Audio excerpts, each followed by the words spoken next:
Sejam bem-vindos ao nosso 18º vídeo do Clube de Leitura Parfardon. No vídeo de hoje falaremos sobre a passagem de Frodo e companhia pela perigosa e sombria região de Minas Morgul. Sem mais delongas, vamos ao vídeo. Pronto, vamos começar e é isso. A gente já falou com a galera toda, aí, boa noite. Então, hoje somos nós, os guerreiros élficos dessas terras de Rohan. E o Wallace vai apresentar pra gente hoje os penúltimos capítulos do nosso livro, né? Os penúltimos, Wallace? São os penúltimos e acho que a próxima reunião, acho que é a Rafa e o Valdemiro, se eu não me engano. Vai ser a primeira reunião da Rafa. Vamos ver como é que vai ser. Vai ser legal, é da hora. Vamos lá, galera. Então, galera, boa noite. Estamos aqui pro nosso penúltimo capítulo do livro do Senhor dos Anéis, As Duas Torres, do livro 4, no caso, né? E já vamos começar... Peraí que... Que lindo. Enfim, galera, a gente vai começar agora com os dois capítulos, que é a... Nossa, bugou tudo aqui. Vai ser os dois capítulos, né? Que são os capítulos de a Encruzilhada, né? O capítulo que o caminho para a Encruzilhada e as escadarias, né? Para Cirith Ungol, no caso. Então, gente, o que a gente tem nesses dois capítulos agora? A gente, basicamente, o que aconteceu nos últimos dois capítulos foi que Frodo, Sam e Gollum, depois, né, foram capturados, né, pelos Rangers ali de Ifilin, que são de Gondor, no caso, e por Faramir, né, no caso, que aí tem aquela questão do Faramir, que ele pergunta como foi qual era a demanda deles, o que eles tinham de interesse ali naquele lugar, o que eles estavam fazendo ali, porque eles estavam observando ali as movimentações, né, dos Gondorianos contra os Haradrim, no caso, ali naquela região de Ifilin. E os Haradrim, eles estavam passando pelas montanhas da Sombra, indo até o Moranon, até o Portão Negro, né? E nesse meio de caminho aqui, eles foram interceptados aqui no meio de Ifilin, aqui, entre Minas Tirith e Minas Morgul, no caso. E a gente teve, obviamente, eles foram libertados, né, pelo Faramir, que dá para eles suprimentos, no caso. Acho que dá uma vara, um negócio assim, refeição e etc, para eles continuarem o caminho. E todo mundo viu que a gente falou que, caramba, cara, a diferença entre o Faramir do livro com o Faramir dos livros, do filme com um dos livros é totalmente abissal, sabe? São dois personagens totalmente diferentes, porque o tipo de tratamento que você vê no livro que o Faramir tem para com Frodo e com Sam é totalmente diferente do que aconteceu nos filmes do Senhor dos Anéis, né? Então é isso, galera. Agora a gente tem os três seguindo por Ifilin até o Vale Morgul, né? Até a região ali perto de Minas Morgul. E, obviamente, os três vão começar a subir as escadarias para Cirith Ungol, no caso, né? Então a gente tem aqui um mapa dessa região. Primeiro, antes, esse daqui é um pedaço que a gente tirou do mapa do nosso mapa interativo. Não sei se vocês conhecem o nosso mapa interativo lá da página, mas se vocês puderem dar uma conferida lá, tem até o link lá nos links úteis lá da página, tem o link para o nosso mapa interativo da Terra-média. A gente está fazendo de Beleriand também, cara, vai ser uma coisa assim fenomenal, porque além de ser um mapa interativo, vai ser a primeira vez que tem um mapa interativo de Beleriand ainda em português ainda, né? Porque a maioria que você vê aí, que são esses mapas dinâmicos e tal, com os locais e pins, geralmente são em inglês, né? Então você tem que ficar sempre traduzindo, etc. E com o português facilita muito mais o acesso, né, a esse tipo de conteúdo. E é basicamente isso, galera. A gente tem aqui a região do Vale Morgul, né? Basicamente, a gente tem aqui onde está escrito Crossroad, que é a encruzilhada em si, e o rio Morgul Duin, no caso, que ele divide a Ifilin do sul e a Ifilin do norte. E aqui a encruzilhada é bem nesse meio aqui, próxima do rio, em que uma estrada leva para Osgiliath e a outra leva para Minas Morgul, no caso, né? Então vamos lá, galera. Colocando de novo, como eu acabei de falar, que Faramir alimenta os hobbits e dá alguns suprimentos para eles. Dão uma vara lá e etc. para ajudar no caminho deles por Ifilin, aquela coisa toda. E eles seguem ali durante a noite, um caminho até meio meio escondido, né? Que eles vão praticamente pela sombra da noite, evitando olhares dos inimigos que estão por aquela região sempre andando. E você vê várias vezes no livro falando que parece que tinha uma presença maligna naquele lugar. Parece de uma coisa que eles não sentiam, de certa forma. Eles só presenciavam. Que tinha alguma coisa sempre observando, escutando e etc. Tanto que até Gollum fica meio assustado naquele lugar.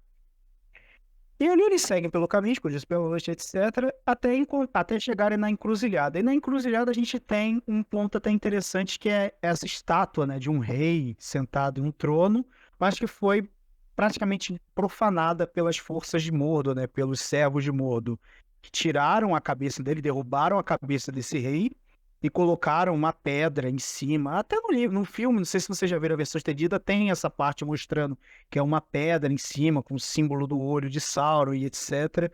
E totalmente depredada e tal.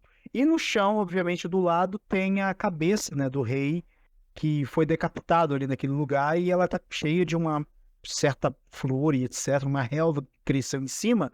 E durante um momento em que eles estão ali pela encruzilhada, o raio de sol bate e reflete naquelas flores meio brancas e tal, e Essa parte aí no filme é bem bonito, viu? é bem bonito. Tanto que eu coloquei até uma parte aqui, ó. Eu coloquei até a imagem de como é no filme lá. No filme, basicamente, tem a estátua do rei caído e essas flores em cima, meio brilhantes, cintilando. É muito linda essa parte, cara. É tipo assim, um último fio de esperança e tal. E se você for ver, na verdade, essa foi a última vez que Frodo e Sam viram a luz do sol, né, basicamente. Então, a última vez que um raio de sol bateu sobre eles e tal foi justamente na encruzilhada, mostrando o rei que não tem coroa. E isso até vai com aquela questão da profecia do Aragorn, no caso, né? Se lembram? Não sei se vocês se lembram sobre aquela profecia do Aragorn, o sem coroa e tal. Eu agora esqueci como é que é o poema, no caso, mas fala que o sem coroa será coroado rei e tal, aquela coisa toda, já sendo um prelúdio pro retorno de Aragorn, no caso. E é isso. Tem alguma coisa para comentar aqui? Alguém? Caramba, encheu de gente aqui, nem tinha visto. Boa noite, Ana Paula. Boa noite, João Vitor. Não tinha visto que vocês tinham entrado agora. Hum, é. Alguém tem alguma coisa a falar sobre esse capítulo e tal? É um capítulo, cara, de andança, de descrição, no caso, que Tolkien coloca muita coisa, fala da relva, fala do chão e etc. E é um capítulo muito de andança, não tem muitos elementos que você consegue extrair desse capítulo. A não ser um que está bem na tela aqui agora para vocês. No livro, Tolkien fala que a estátua que era a estátua desse rei, provavelmente alguém da linhagem de Anarion, de Isildur e etc., de Elendil, não sei, é que ele tinha barba. E, se vocês sabem, né, os Númenóreanos, os Dúnedain, eles são imberberes por natureza. Eles não têm barbas por aquela questão do sangue élfico e tal. E fica na minha cabeça, por que tem um rei barbudo, digamos assim, no meio da encruzilhada entre os Giliath e Philin, no caso? Será que foi uma coisa que Tolkien deixou passar, alguma coisa do tipo? O que vocês acham sobre isso? Porque vocês sabem, né, que os descendentes de Isildur e Anarion e de Elendil, eles são imberberes, né? Eles não podem ter barba, eles não têm barba naturalmente. Isso inclui o Aragorn e etc.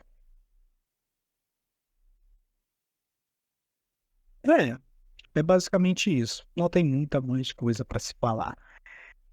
Então, gente, peraí que a Maria Rosa está querendo falar aqui. Deixa eu tomar uma água. Ah,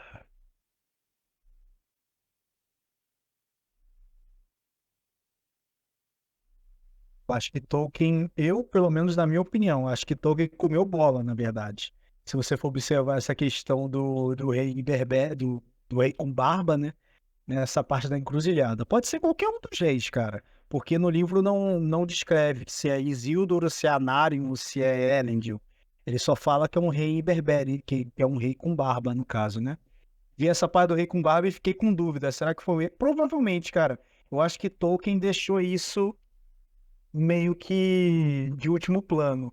Ou é de algum outro rei que a gente não sabe, né? algum outro monarca daquela região, né? Mas, de fato, os reis da linhagem de Anarion e Isil de Elendur, os reis de Gondor e de Arnor, eles eram imberbes por natureza. Os Dúnedain não têm barba. Enfim, pessoal, eu acho que o capítulo terminou, a jornada para a encruzilhada. Não tem muito o que falar sobre isso. Mas provavelmente foi um erro, na minha opinião. Vamos agora para o próximo capítulo. Deixa eu ver se vai. E agora? Pronto. Agora a gente tem... Ai, caramba, eu avanço 2 vezes. Que doideira, cara. Meu. Enfim, galera. Agora a gente tem o segundo capítulo, que é de Cirith Ungol, no caso. E... Cara, tá muito complicado isso aqui. Eu mesmo não consigo seguir sem... O que é, Wallace? É no celular, né? Não sei o que tá acontecendo, que o troço tá bugando legal aqui. Tá aparecendo aqui, só que... Bem, tudo preto. Tudo preto. Ih, Tá, encher a exibição de novo. Vamos começar de novo.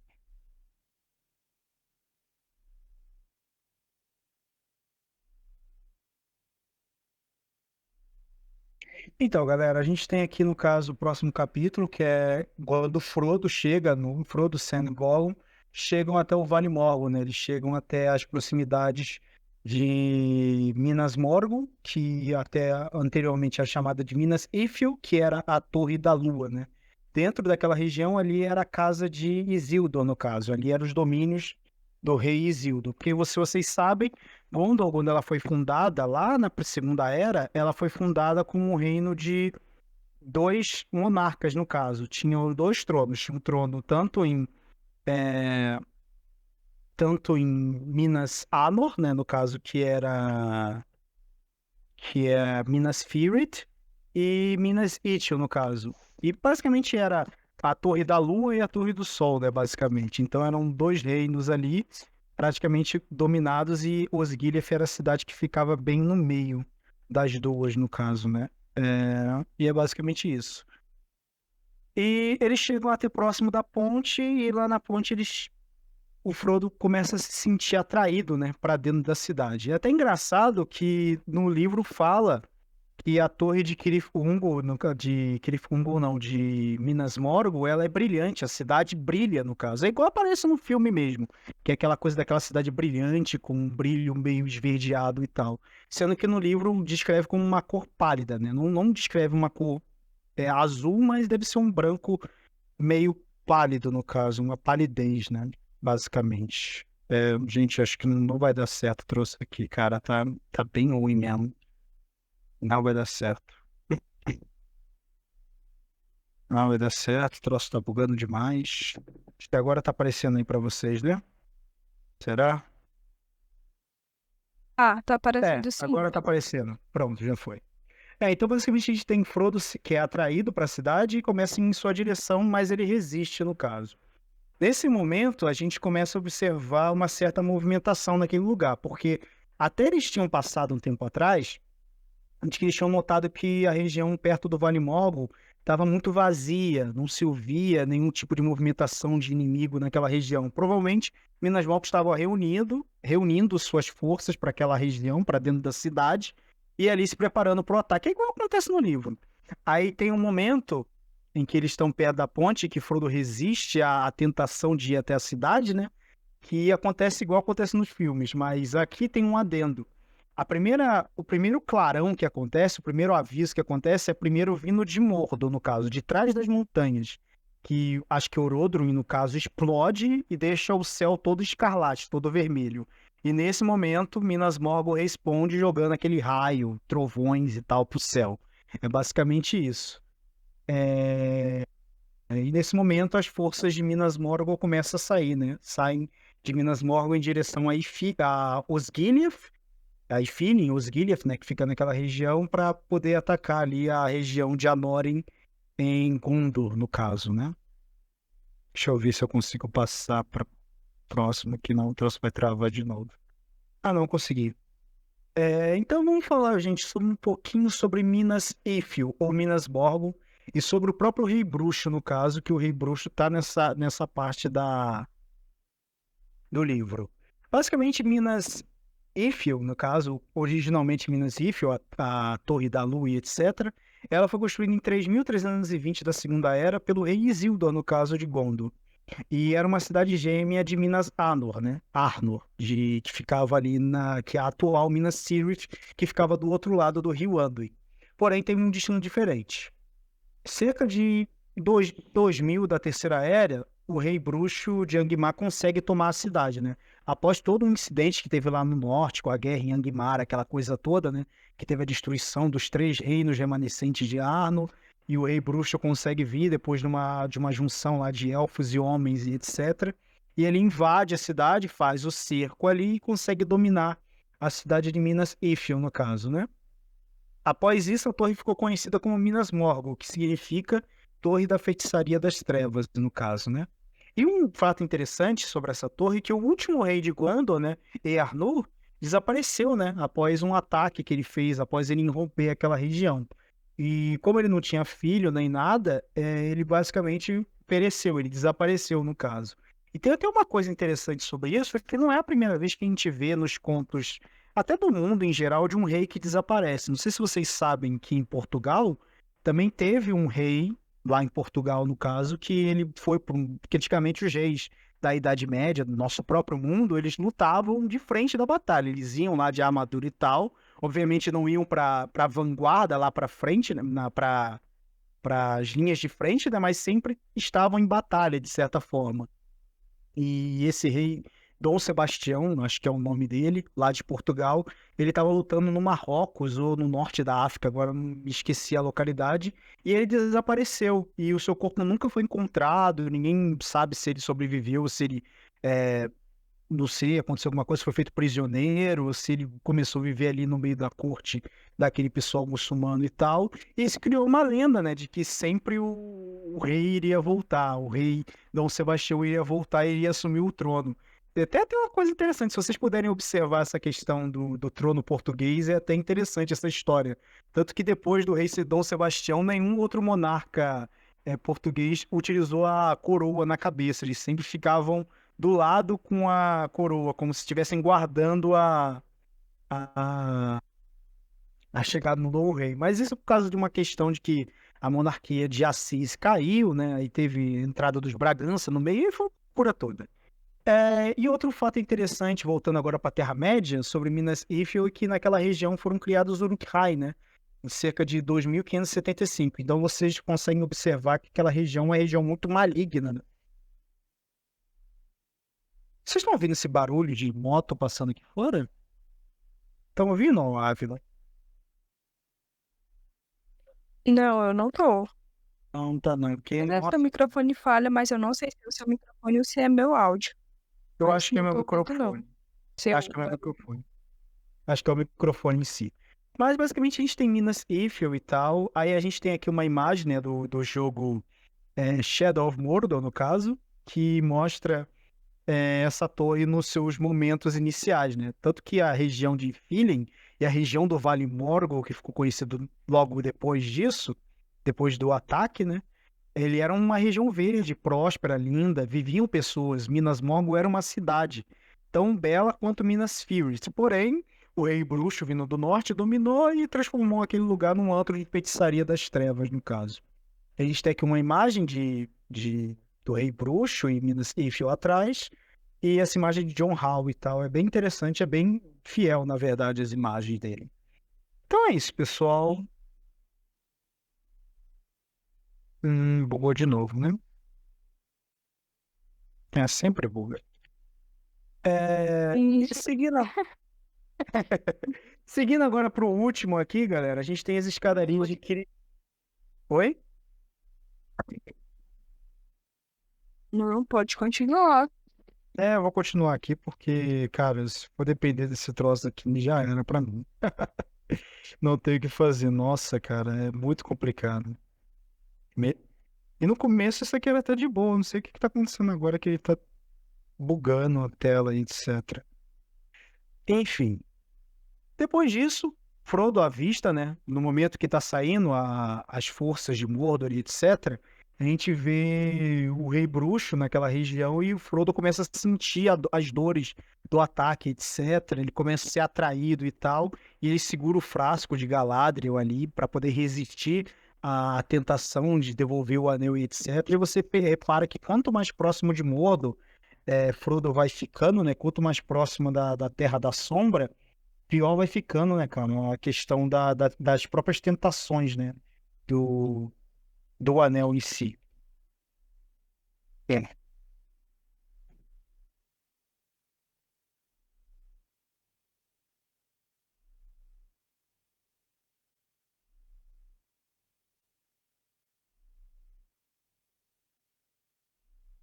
Ficou mudo, foi só pra mim? Não, tô falando aqui, só porque eu Ah, tô tá calado colocando, mesmo, né? Ah, tudo bem. colocando no slide aqui. Valéria, boa noite. Boa noite, Valéria. João Vitor, minha xará. Ela disse que lá onde ela mora tá batendo Vendo? temporal por aqui também. Aqui tem chovido bastante. Não, ainda não. Então Nem eu lá nem queria. aqui, mas aqui parou.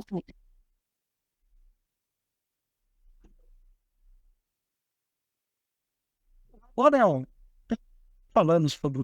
Começou a chover já, né? Tá falando sobre a chuva. Depois a gente vê que Frodo avista o Rei Bruxo Zegmar e quase é descoberto, no caso, né? Que ele foi tentado, e etc. E nesse momento que as forças estão saindo, o Rei Bruxo também se distancia. Eles começam a subir as escadarias, que é uma escadaria íngreme que sobe bem as montanhas ali e passa por dentro do Vale Morgul até chegar próximo da Torre de Kirith Ungol, no caso, né?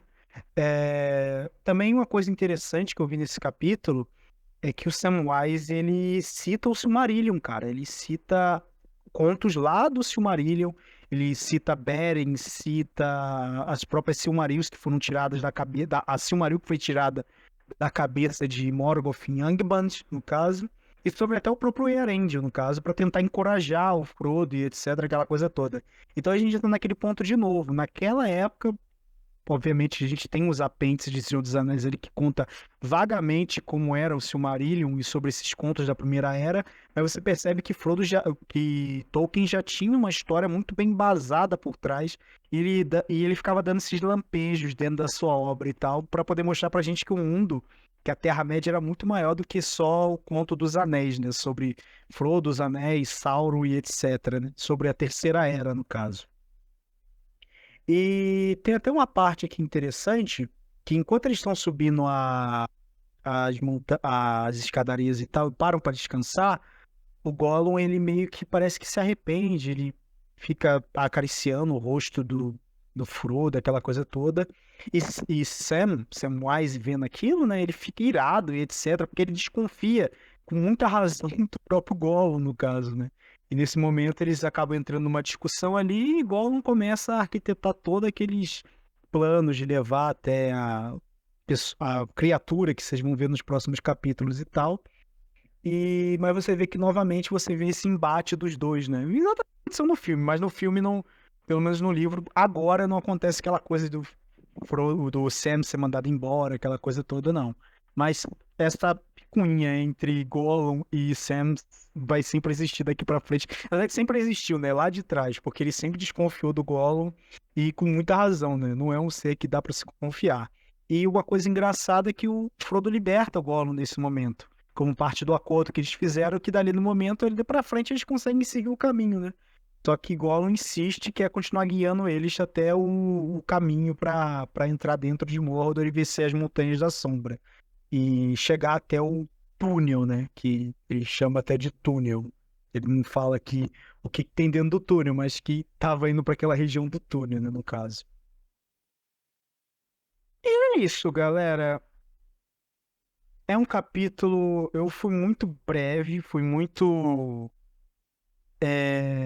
bem simplista aqui, porque a gente já está praticamente no final da nossa leitura, basicamente. A gente já está nos últimos capítulos e aqui é muita descrição, muita conversa, etc., entre Frodo e Sam.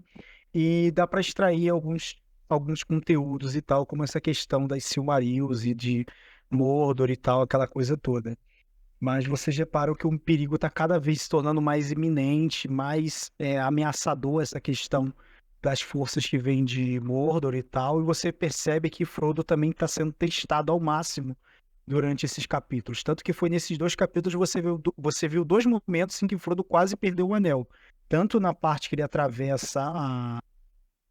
ele quase atravessa a ponte, e tanto na parte quanto ele é pressionado ali com os gritos do Rei Bruxo, aquela coisa toda.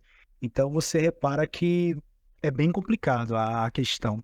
Tanto que lá na encruzilhada ele falou que quando ele virou pro sentido pro Vale Morgul, ele começou a sentir como se ele estivesse subindo uma ladeira. Porque a partir daquele momento ele está entrando dentro da área de influência do próprio Sauron e dentro da Terra da Sombra, né? Então ali as coisas são muito mais malignas. Há espíritos tão malignos naquela região que ninguém consegue observar a olho nu, no caso, né? Então é isso. Eu acho que eu fui muito breve, acho que eu fui breve até demais, ou acho que eu fui bem direto, né, no caso, com essas questões. Alguém tem alguma coisa para falar? A Paula quer subir. Peraí. Consegue permitir ela, ou Valéria, o Paulo, tu sem as mãos aqui? Por favor.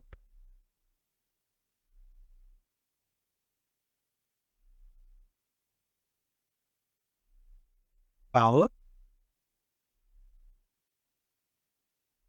Eu tô tentando. Boa noite. Valéria. Oi, Valéria, boa noite. Estão me Olha, ouvindo? antes que a sua internet caia. Sim, Eu queria perguntar da natureza da luz de Earendil, porque eles dizem que parece que tinha um pedaço da Silmaril ali dentro, mas é só mito ou qual é a natureza desse objeto? Você diz o frasco de Galadriel, ou você está falando da luz de Earendil? O Ah, frasco. Cara, o frasco de Galadriel é bem interessante essa questão, porque isso a gente vai voltar lá para trás. A gente vai voltar para uma questão do capítulo que estava em Lothlórien, no caso, que até quem estava apresentando era, acho que eu esqueci agora o nome dele. Caramba, cara, eu perco o nome de pessoas muito fácil, cara. Acho que era o Marcos, no caso, acho que é o Henrique, é Henrique. E você repara que a Galadriel, ela tinha poderes de encantamento, ela conseguia fazer encantamento com certos objetos. O que tinha dentro do frasco de Galadriel era a luz da estrela de Eärendil que ficou presa ali dentro. Ela conseguiu, com a água, no caso, fez um encantamento e tal, e colocou parte da luz de Eärendil dentro daquele próprio objeto. É uma questão mágica, cara. É realmente um objeto mágico, não é uma coisa assim meio simbólica.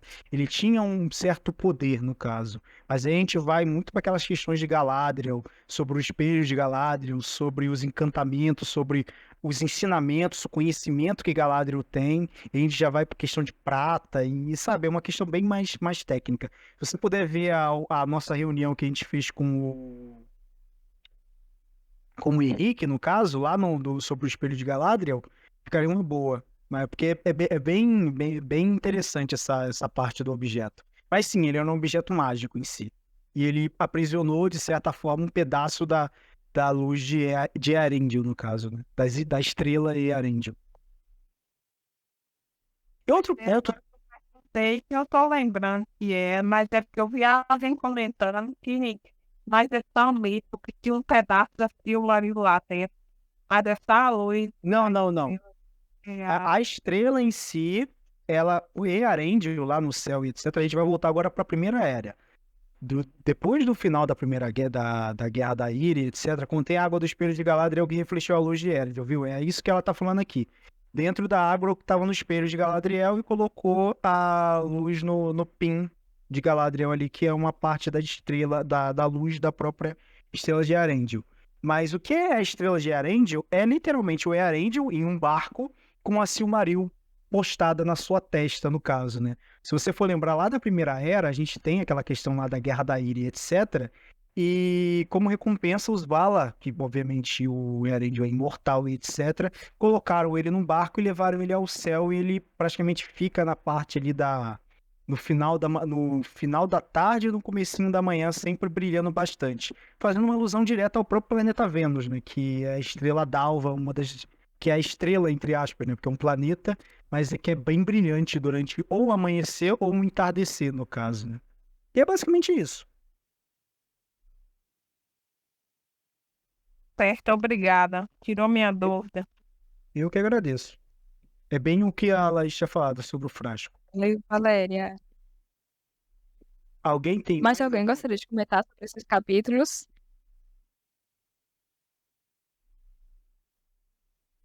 Algum A Thalita acho que comentário vai sobre? comentar também. Vem pro palco, Thalita. Se a Thalita quiser subir pro palco, seria até melhor, que a gente aumenta a interação aqui na nossa. Quer vir fazer um show aqui no palco, Thalita? O que foi feito O que do foi feito? frasco? Wallace, deixa eu falar, Wallace, pelo amor de Deus. Desculpa. Pai, pode responder. Não precisa. Ela falou que não queria subir. É porque eu falo muito em cima, eu vejo o negócio aqui pra ler e já acabo falando. Meu filho, você fica no seu conteúdo, por favor. Homem. Não, vou comentar, não, Foi porque, mal. enfim. Sem problema.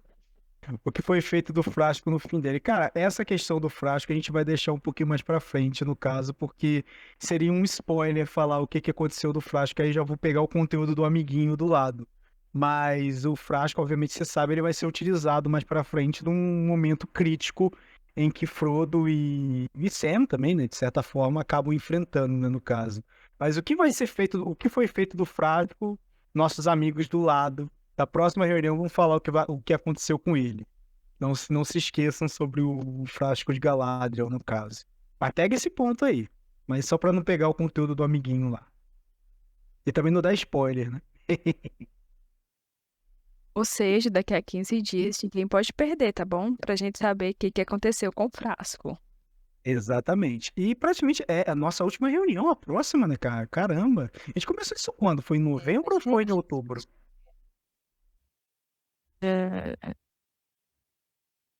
Foi em novembro mesmo, eu acho. Foi em novembro, Foi em né? novembro? Caramba, já faz tanto tempo assim, cara. E você vê que a galera tá aqui, tem 7 pessoas aqui. Eu vou até tirar o print pra gente marcar aqui. Tira, pra vocês ganharem os Pra colocar na certificativos de página. vocês, tá bom? E isso eu tô mandando aqui no grupo aqui pra gente deixar, até pra poder postar na página, que geralmente quando tem reunião eu sempre marco a galera que participou, né? A gente tem aqui todo mundo, basicamente. Tem a Thalita, a Ana Paula, o João, a Maria, o Gabriel e a Valéria também. Então, e a Laís Chauane, que tá aqui no cantinho. E é isso. Quer agradecer, Paula, pela galera que tá sempre aqui com a gente? Porque agradecer a última reunião é sempre vai aparecer um monte de gente. Quero agradecer o Gabriel Gandalf, que chegou na hora que nós vamos embora, mas tudo bem. Pode falar, Wallace, eu finalizo.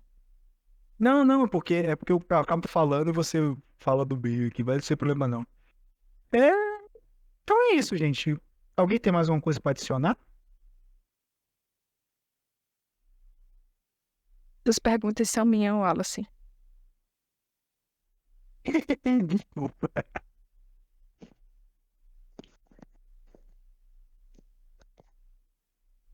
É isso. Eu acho que o conteúdo praticamente. Fala, vá. Eu acho que o conteúdo praticamente acabou. Eu não tenho mais o que apresentar aqui no caso. Agora só fica as perguntas mesmo.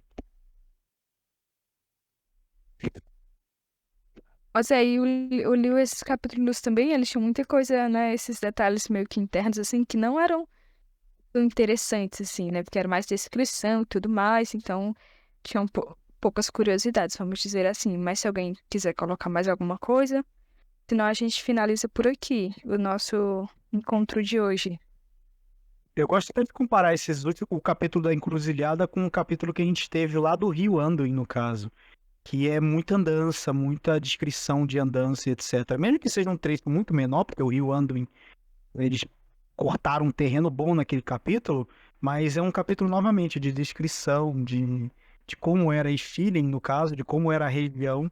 E acho uma coisa até boa, porque É igual eu falo, cara, Tolkien, ele deixou basicamente um roteiro quase pronto para um filme de sucesso, porque tudo que tem ali, se o cara seguir a risca e tal, ele consegue fazer um filme muito bom e muito bem embasado. Porque tudo Tolkien não deixa nem um fiapo de coisa para poder escapar. É tudo bem detalhado e bem visto, né? Tipo assim, bem explicado no caso. A parte da ponte, retrato no filme foi show, eu achei. Eu também gostei dessa parte no filme. Cara, se você for ver esse capítulo e o filme, eles são muito fiéis, cara.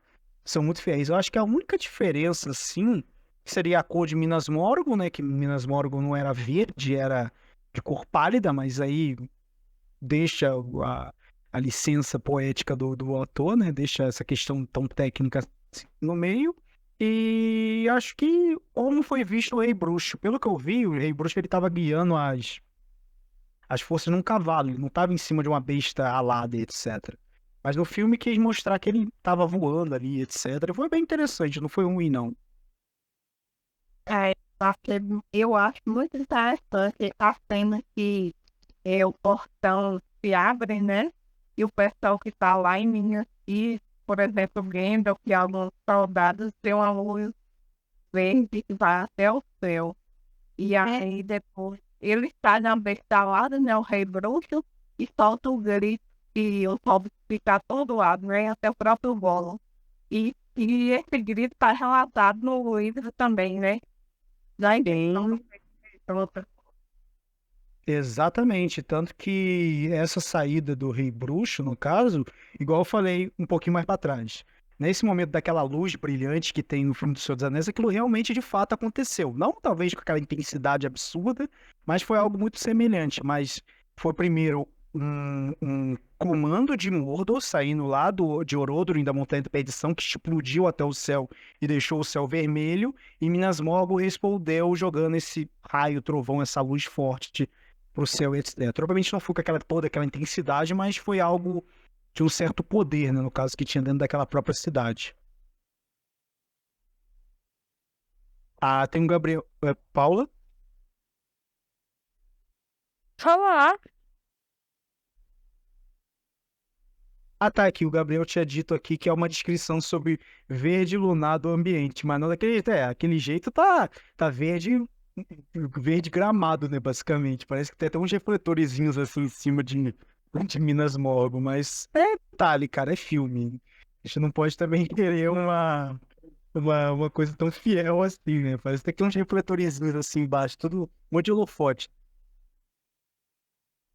Olha o carro da pamonha passando. Olha, sério, aí na tua rua? Cara, tem um carro da pamonha passando 9, 7 horas da noite, cara. Eu tô mentindo, não. Claro, pro jantar, isso é ótimo. Oxi, Mano, o carro da pamonha essa hora. é ele. Eles fizeram eu todo casa de pamonha, de pamonharia, Sério, pô, sabe? Ah, eu lembro quando eu morava em Campina tinha mesmo.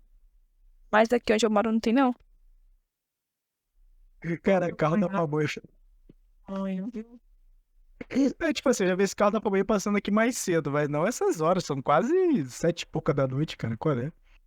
Então é isso, eu acho que mais alguma pergunta? Acho que não, vê se. Mas alguém teria alguma curiosidade, algum adendo a Alguma coisa pra fazer? adicionar?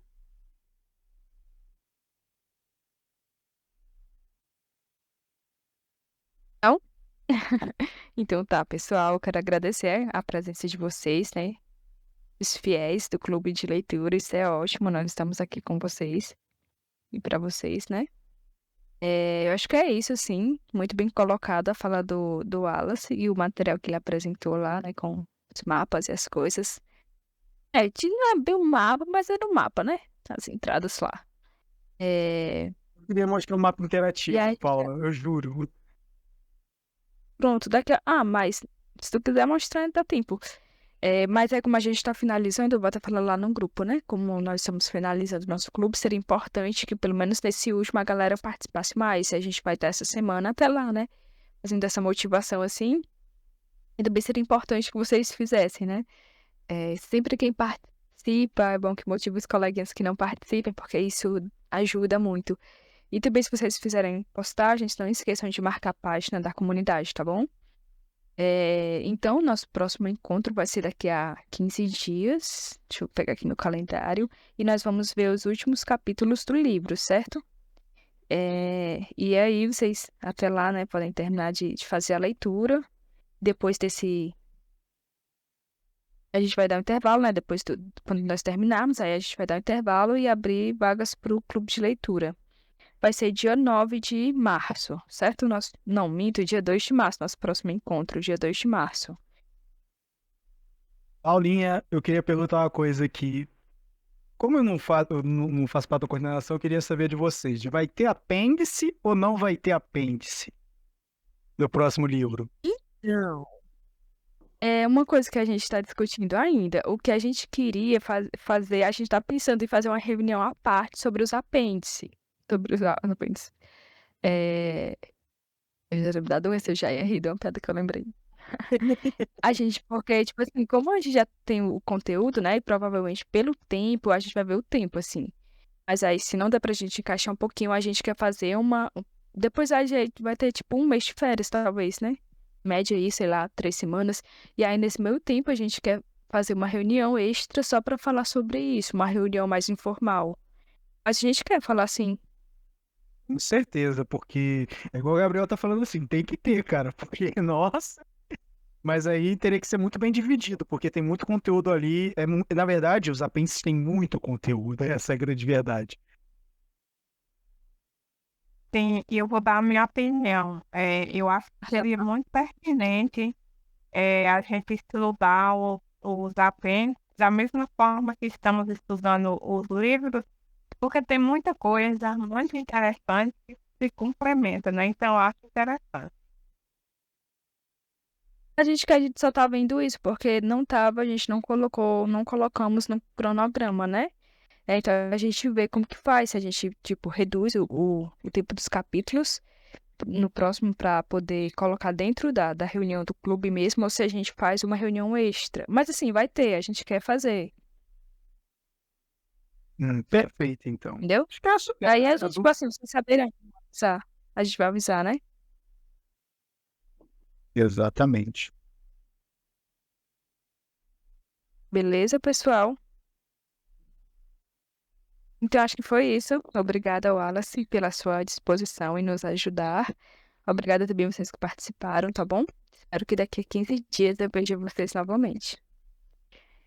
Boa noite, pessoal. Boa noite, pessoal. Até Até breve. mais.